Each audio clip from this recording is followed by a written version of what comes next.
Namaskar and welcome to Express News, where we give you news in quick time. Let's begin. India's Prime Minister Narendra Modi interacted with beneficiaries of the Viksit Bharat Sankalp Yatra through video conferencing on Monday. The Prime Minister noted that the VBSY completed 50 days recently and has connected with 110 million people. Indian Prime Minister Narendra Modi would be visiting the western Indian state of Gujarat from the 8th to the 10th of January. He will inaugurate the vibrant Gujarat Global Summit 2024 at the Mahatma Mandir in Gandhinagar. India's Home Minister Amit Shah chaired the National PACS Mega Conclave on Primary Agricultural Credit Societies as Prime Minister Bharatiya Jan Aushadhi Kendra in the Indian capital, New Delhi. The Home Minister said that in the last 9 years, around $3.1 million of the poor people across the country have been saved. This is because of the Jan Aushadhi Kendra. This has been given to them. The Indian Home Minister Amit Shah will visit India's Jammu on Tuesday, during which he will attend a number of development-related programs and flag off an e-bus service in the city. The Indian Home Minister will chair a review meeting on comprehensive development of Indian Union Territory of Jammu and Kashmir. India's Defence Minister Rajnath Singh is on a two-day visit to the United Kingdom on Monday with a high-level defence delegation. The Indian Defence Minister will hold a meeting with his UK counterpart, the Secretary of State for Defence Grant Shapps.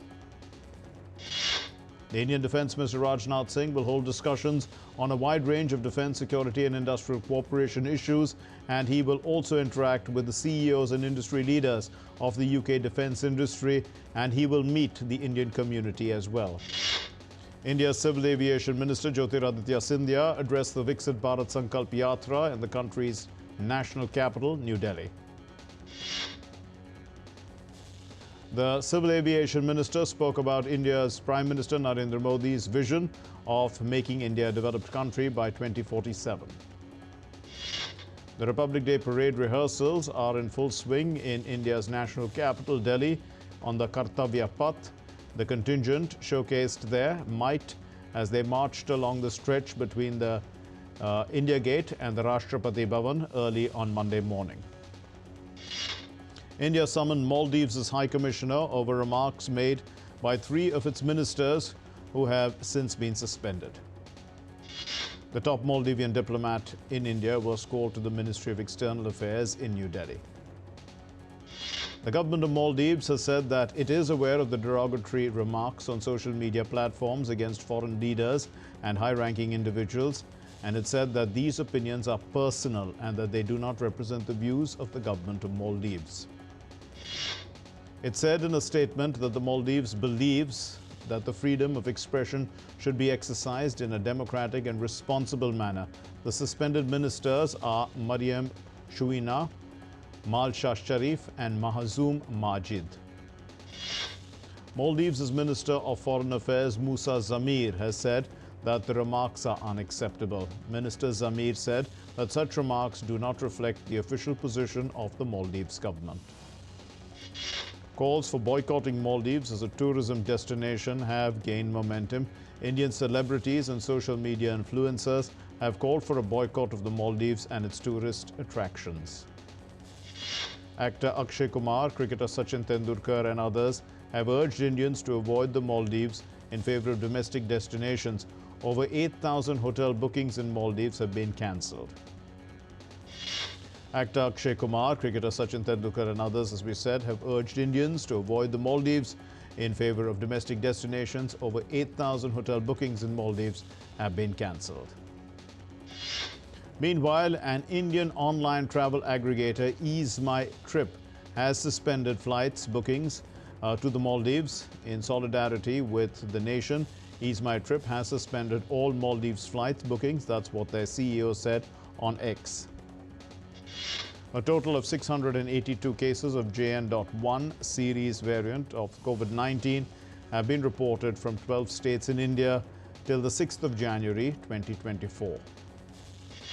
India's Supreme Court has quashed the remission given to 11 men on life term for the gang rape of a pregnant woman and murdering her relatives amid riots in the western Indian state of Gujarat in the early 2000s. Worldwide search interest for India's smallest union territory, Lakshadweep, is at a highest in the last 20 years, that too by a huge margin. And the spark in the interest is the outcome of just a few hours spent by Indian Prime Minister Narendra Modi in the Lakshadweep, as per reports. India's energy production is set to rise as the country's state-owned oil and natural gas corporation kick-started oil production from its Krishna Godavari basin off the coast of the state of Andhra Pradesh. India's oil production is expected to touch 45,000 barrels per day and more than 10 million cubic meters of gas per day, which will contribute towards self-reliance in energy production. The oil production will help India save more than 1.3 billion barrels per year. India imports 85% of its crude oil requirements and about half of its natural gas needs. Indian full carrier, that's the air carrier Vistara, it has said on Monday that it was confident of receiving its last 787 wide-body jet from Boeing BA.N by March or April. This is despite a recent incident on a 737 MAX 9. The Indian markets, they ended lower. The Sensex tumbled 671 points. It settled at 71,355. The Nifty also fell 197.80 points. It closed at 21,513. The Indian rupee settled 1 paise higher at 83.14 against the US dollar. Oil prices fell by over 1% on Monday on sharp price cuts by top exporter Saudi Arabia and a rise in OPEC output, offsetting worries about escalating geopolitical tension in the Middle East. The Brent crude slipped 0.93% to $78.03 a barrel. This is after falling more than 1% earlier in the session. U.S. West Texas Intermediate crude futures shared 1.04% to $73.04 per barrel. The US dollar held on to most of last week's gains on Monday after posting its biggest weekly rise, putting a halt to declines seen in late 2023. While the euro was at $1.0934, bruised after a 0.9% fall last week, brought its recent rally to a sudden end. Major Asian stock markets retreated on Monday after the Wall Street logged its worst week since Halloween. Hong Kong's Hang Seng sank 1.9% to 16,187, led by technology shares, which dropped 2.4%. The Shanghai Composite Index slipped 1.2% to 2,894.58.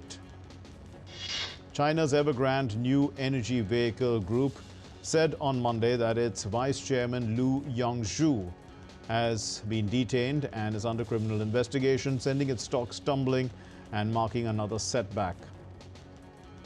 The Evergrande shares, suspended from trading in the morning session, fell to as low as 0.32 Hong Kong dollars, although it regained ground later. Bangladesh's Prime Minister Sheikh Hasina swept to a fifth term, with her party winning an absolute two-third majority in the country's general election. Laws banning the Nazi salute and also a display or sale of symbols associated with terror groups came into effect in Australia.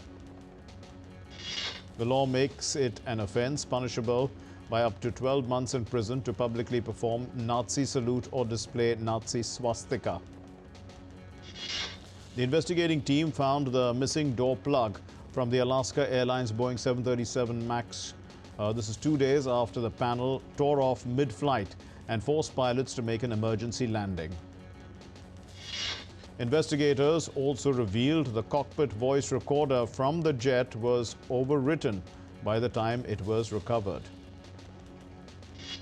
Russian forces repelled multiple attacks from Ukraine in directions of Kupiansk, Krasny, Liman, Donetsk, hitting Ukrainian forces and equipment. Russian Air Defense Forces shot down 2 Ukrainian Su-25 and 1 Su-27 fighter jet, intercepted 14 rockets, 6 R-360 Neptune anti-ship cruise missiles, and destroyed 38 Ukrainian drones.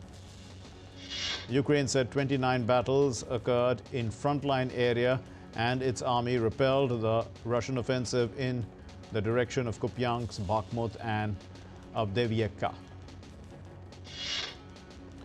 Ukrainian Air Force carried out attacks on the concentration areas, command posts as well as ammunition depots of the Russian military personnel and equipment. United Airlines passengers were seen trying to rebook their flights after being left stranded for several days in Puerto Rico due to the grounding of the airline's Boeing 737 MAX 9 fleet. U.S. Secretary of State Antony Blinken held talks with UAE's Sheikh Mohammed bin Zayed as part of the diplomatic push to stop the war in Gaza spreading further. U.S. Secretary of State Antony Blinken assured Arab leaders on Sunday that Washington opposes the forcible displacement of Palestinians from Gaza or the occupied West Bank.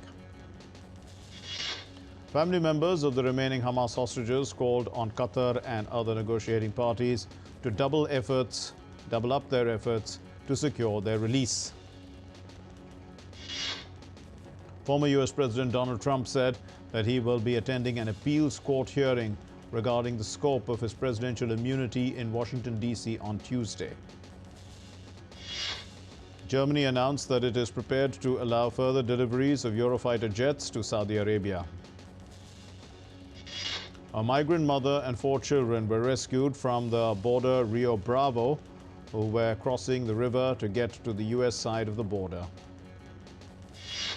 Spain's Coast Guard rescued 132 migrants off the Canary Island of Fuerteventura, Lanzarote and Gran Canaria on Sunday. At least 5 policemen were killed and around 20 people were injured in a blast in Bajor, which is a district in Pakistan's northwestern Khyber Pakhtunkhwa province. German farmers have started a week of nationwide protests in response to the government's plan to phase out agricultural subsidies. Anders Behring Breivik, the far-right fanatic who had killed 77 people in a bombing and shooting rampage in Norway in 2011, will be asking the court to end his isolation in prison. East coast of the U.S.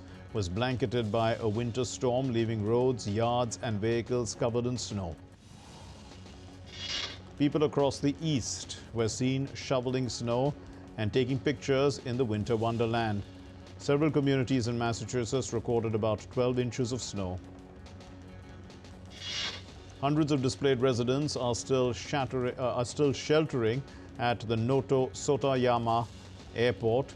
This is in Japan's Wajima City in the Ishikawa prefecture, a week after the 7.6 magnitude earthquake had jolted the peninsula. The Noto Sotayama Airport has become a 24-hour temporary shelter and an emergency supply center for nearby residents. Japanese soldiers carried relief supplies to areas isolated by the earthquake. Members of the self-defense forces traversed rocky hills, and with their backpacks, they were making their way towards isolated parts of Ishikawa Prefecture. Ishikawa Prefecture citizens and people from the nearby areas are still continuing to live in uncertainty a week after the 7.6 magnitude earthquake hit Noto Peninsula. Heavy rainfall triggered a flood and landslide in several areas in Sukabumi, Regency area of West Java in Indonesia.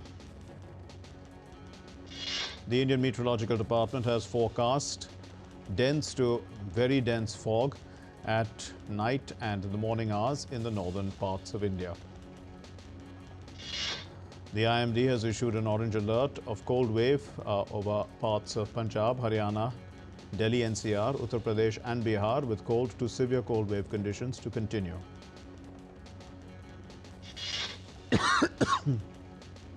The South Indian state of Tamil Nadu braced for heavy to very heavy rainfall propelled by a cyclonic circulation originating from the Bay of Bengal. Harbin Ice Snow World. It successfully challenged the Guinness World Records for the largest ice and snow themed amusement park with a park area of more than 800,000 square meters. India has topped the list of source markets for tourism into Sri Lanka in 2023. The island welcomed 1.487 million tourists during the last year, and India contributed over 20% of the arrivals. In total, 3 lakh Indian tourists reached Sri Lanka in 2023, followed by Russia, which contributed 1.97 lakh. Pongal festival was celebrated in Trincomalee in Sri Lanka, where 1,500 performers took part in the celebrations. The first American commercial robotic launch to the moon that will deliver science instruments to study its surface was launched by NASA. Well-known traditional flower and bonsai villages in Vietnam's Hanoi prepared to welcome visitors with large gardens offering a variety of plants, including peach blossoms, apricot blossoms and kumquat trees. Snow sculptors from around the world added the final touches to their creations in an international competition held in China's northeast. Artists from around 12 different countries, including Russia, South Korea, Canada, Indonesia, attended the competition. A robotic lander was bound for the moon in an attempt to make the first US lunar soft landing in half a century. The new Vulcan rocket from the launch was debuted by a joint venture of Boeing and Lockheed Martin. This would mark the first US soft landing on the moon since the final Apollo landing in 1972. Christopher Nolan's blockbuster biopic Oppenheimer dominated the 81st Golden Globe Awards. It won 5 categories, including the Best Picture award. Irish actor Cillian Murphy clinched the Best Performance for an Actor in a Motion Picture Drama award for his role in Oppenheimer. Hollywood actor Robert Downey Jr. Won the Best Performance by an Actor in a Supporting Role in Oppenheimer. Greta Gerwig, directorial Barbie, won the inaugural Cinematic and Box Office Achievement Award at the 81st Golden Globes 2024. American actress Lily Gladstone won the Best Female Actor Award in a motion picture for a role in Martin Scorsese's Killers of the Flower Moon. The science fantasy comedy film Poor Things it bagged the award for the category of Best Comedy Motion Picture at the Golden Globes 2024. The former US President Barack Obama won the Creative Art Emmy Award for the Best Narrator for his Netflix documentary series Working, What We Do All Day. International Kite Festival begins in the Indian city of Ahmedabad on January 8. More than 150 participants from over 70 countries are taking part in the festival. The carnival will continue till January 14. Popular Polish investigative series Detective Frost is set for its OTT release on Netflix on January 11. Pasuri singer Pakistani-American Ali Sethi to collaborate with What Jumka hitmaker Jonita Gandhi on their new track titled Love Like That. The song will release on January 12th. India announced the squad for the 3-match T20 International Series against Afghanistan on Sunday. Rohit Sharma and Virat Kohli have been recalled to the T20 international team after more than a year. Rohit will lead. In women's cricket, Australia defeated India by 6 wickets in the second T20 International to level the 3-match series 1-1. India's Varun Tomar won gold and India's 14th quota for this year's Paris Olympics. He won the 10-meter air pistol men's gold at the Asian Olympic qualification event in Jakarta. In the women's final, Isha Singh won the gold in the 10-meter air pistol event and secured India's 15th spot in the Olympics. Germany beat top seeds Poland to clinch the United Cup in Sydney on Sunday. Elena Rybakina crushed Arina Sabalenko 6-love, 6-3 in the final to clinch the Brisbane International title on Sunday.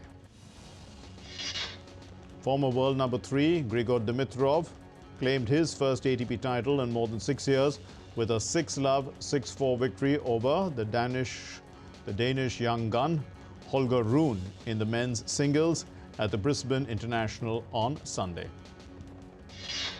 Coco Gauff battled past Elena Svitolina and she won 6-7, 6-3, 6-3 in the Auckland Classic final on Sunday to retain her title. An own goal by Jakub Kivior and a thumping late strike by Luis Diaz sealed a 2-0 victory for Liverpool against Arsenal in the FA Cup third-round tie. The Ethiopian runner Tigist Kitiama broke the world record, in fact broke the games record for the fastest marathon debut in Dubai on Sunday, clocking a time of 2 hours and 16 minutes and 7 seconds. The 25-year-old became the 8th fastest woman in marathon history, and she took the gold, breaking the Dubai course record, by 61 seconds. And that's all we have in the Express News. Thank you very much for watching. Namaskar.